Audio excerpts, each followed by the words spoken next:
तो पुनः मिलते हैं मैट्रिक बोर्ड एग्जाम 2012 में पूछे गए ऑब्जेक्टिव प्रश्न के साथ। आप लोग चैनल पर लगातार बने रहिए, एक एक क्लास का वीडियो डाला जाएगा और आपके पूरे मैट्रिक बोर्ड की तैयारी करा दिया जाएगा।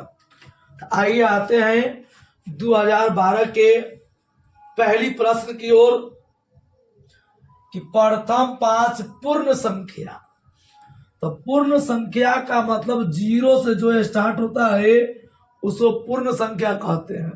0, 1, 2, 3, 4, 5 हो गए। अब इसका माध्य, किसी भी संख्या का माध्य निकालना हो तो उसको जोड़ के और उतना से भाग कर देते हैं। पहले कहा 5 पूर्ण, तो 5 पूर्ण लिख लिए। इसका माध्य 4 और 3 7, 7 और 2 9, 1 10, 10 है 5, तो भाग के आ गया 2। इस तरह से आपका आंसर हो गया बी।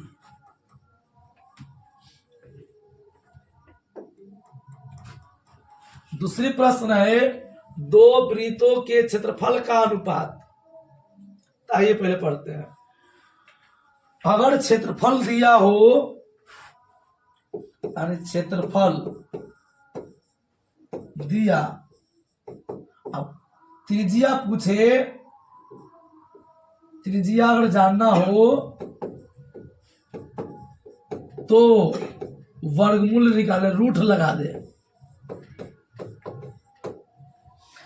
अगर भुजा दिया हो, क्षेत्रफल पूछता हो तो उसको वर्ग कर दीजिए।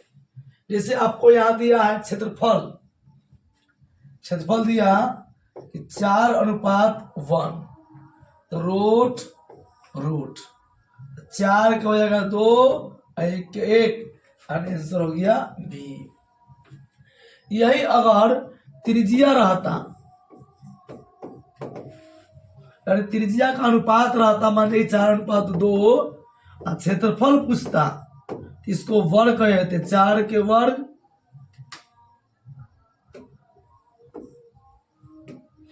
और 1 का वर्ग, 4 का 16 और 1 के 1। अगर त्रिज्या दिया अब परिधि का अनुपात पूछता है तो त्रिज्या और परिधि का अनुपात सेम होता है। जितनी त्रिज्या का अनुपात होगा उतना ही वृत्त के परिधि का अनुपात होता है। तो अगर क्षेत्रफल दिया हो तो वर्गमूल निकाल दीजिए, और भुजा दिया हो तो वर्ग कर दीजिए। इस तरह है, मालूम चल गया। अगली प्रश्न है tan थीटा बराबर √3। तो हम पढ़ क्या है कि √3 tan 60 का मान है, यानी tan से tan कट गया, थीटा बराबर 60, जो कि आंसर नंबर डी होगा।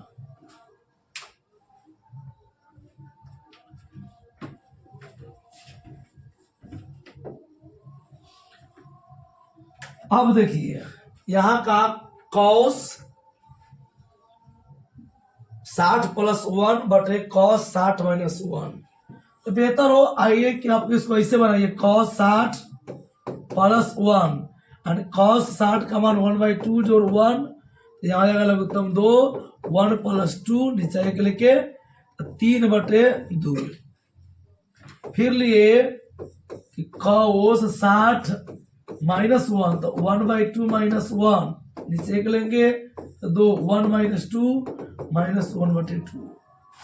अब यह भाग कर रहा था, भाग कर दीजिए कि 3/2 बटे -1/2, यानी 3/2 गुने अंक उलटिएगा 2 बटे -1, ऐसे ही कट गया -3, यानी आंसर होगा बी।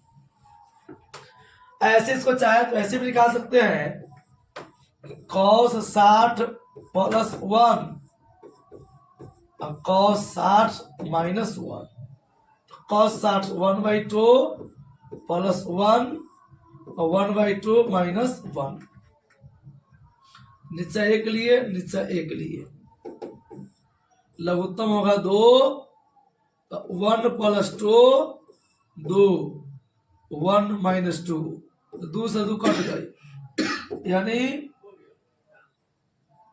3/-1 जो भाग करेंगे -3। इस तरह से आंसर बी होगा।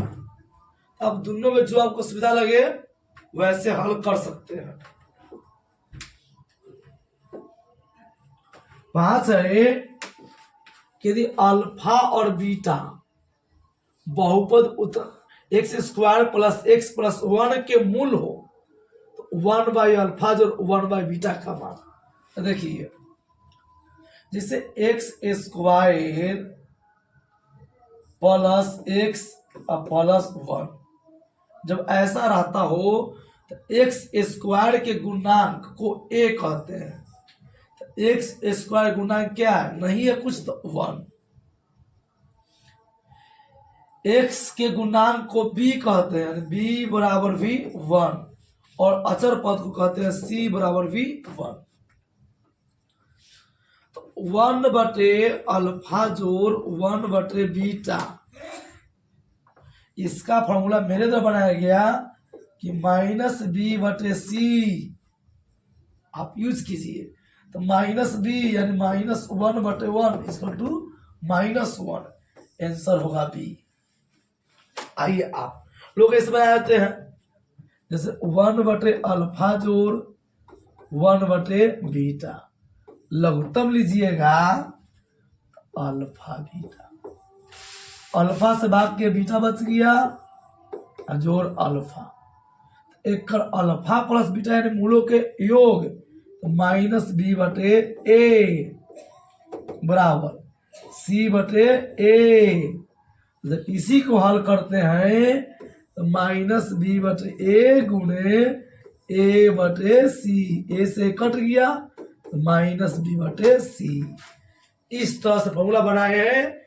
तो आप याद कर लीजिए कि 1/α जोड़ 1/बीटा बराबर -b/c, और इस तरह तेजी में निकाल सकते हैं मान को।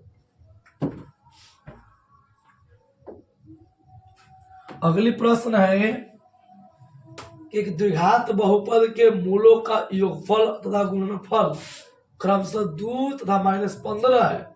द्विघात बहुपद, देखिए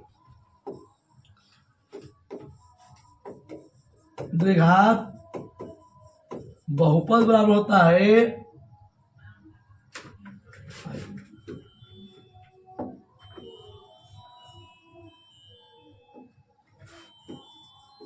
द्विघात बहुपद बराबर x² -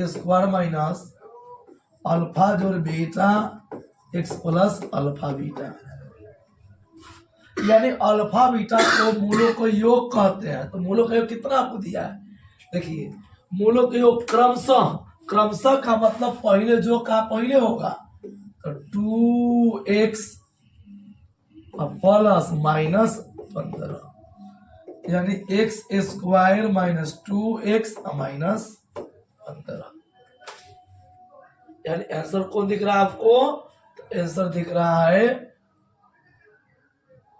डी।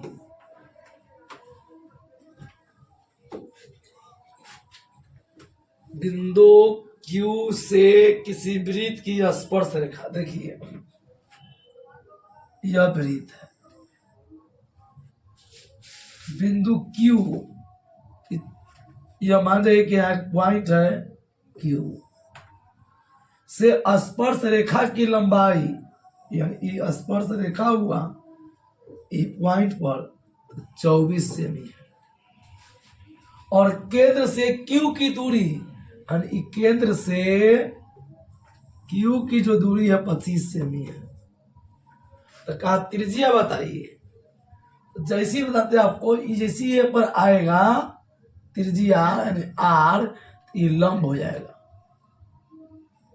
जैसे ही लंब हुआ इस समकोण त्रिभुज हो गई, जैसे मान लीजिए O है और ये P है, तो समकोण त्रिभुज जैसी केंद्र से स्पर्श रेखा पर कोई लंबा त्रिज्या खींचते हैं तो लंब होगा, इस समकोण त्रिभुज हो गया।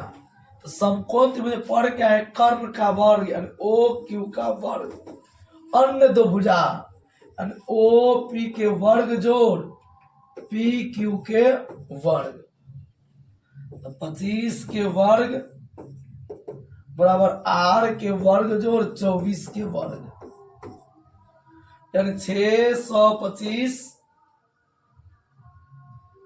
माइनस बराबर आर स्क्वायर जो 576, ये प्लस में आएगा माइनस में, यानी आपको 49 बराबर आर स्क्वायर रूट 49 बराबर आर यानी 7 बराबर आर, त्रिज्या हो गई 7 से।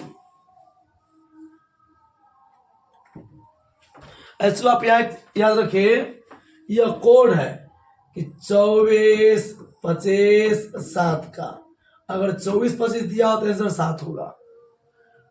उसी प्रकार एक कोड आता है कि 5 12 और 13 का, ए में से 2 कोई दिया हो, 2 अगर कोई दिया हो तो तीसरा हो जाएगा। उसी प्रकार 3 4 5 का आता है, तो ये आप कोड ध्यान रखें। इससे क्या हो, बिन पहले आप पकड़ सकते हैं कि अगला इसका कौन आंसर होगा। अगली प्रश्न है कि बिंदु -4 3 को किस स्थिति किस पाद में है, यानी ई जो देखे चतुर्थांश, तो ये प्रथम है, यह द्वितीय है, यह तृतीय और ये चतुर्थ है। तो ई प्लस माइनस माइनस, यानी प्रथम होता है प्लस प्लस, दूसरा माइनस प्लस माइनस माइनस और चतुर्थ प्लस माइनस।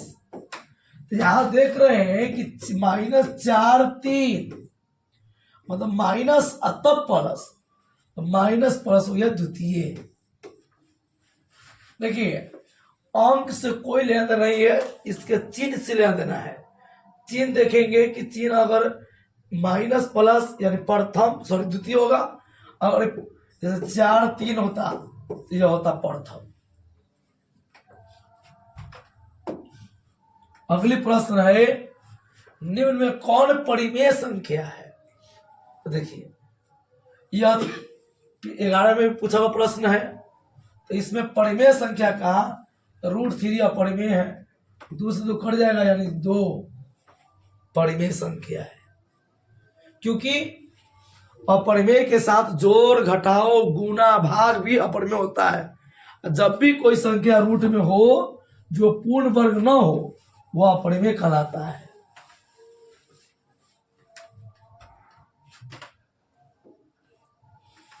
अगली प्रश्न है, निम्नलिखित में कौन बहुपद नहीं है। तो देखिए बहुपद न होने, बहुपद का फॉर्मूला सूत्र होता है, यानी कि परिभाषा, जिसका घात पूर्ण वर्ग हो, जिसका घात पूर्ण वर्ग हो।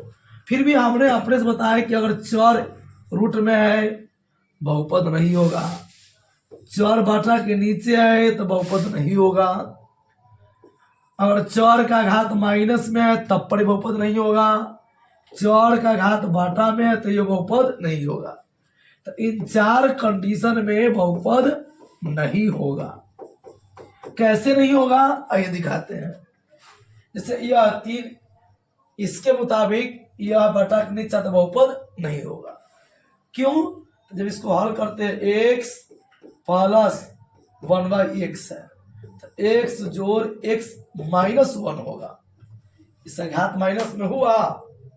और बहुपद का परिभाषा है कि चर का घात एक पूर्ण वर्ग होना चाहिए, इसीलिए आंसर नहीं होगा। बिल्कुल ना, हाथ मार रही है।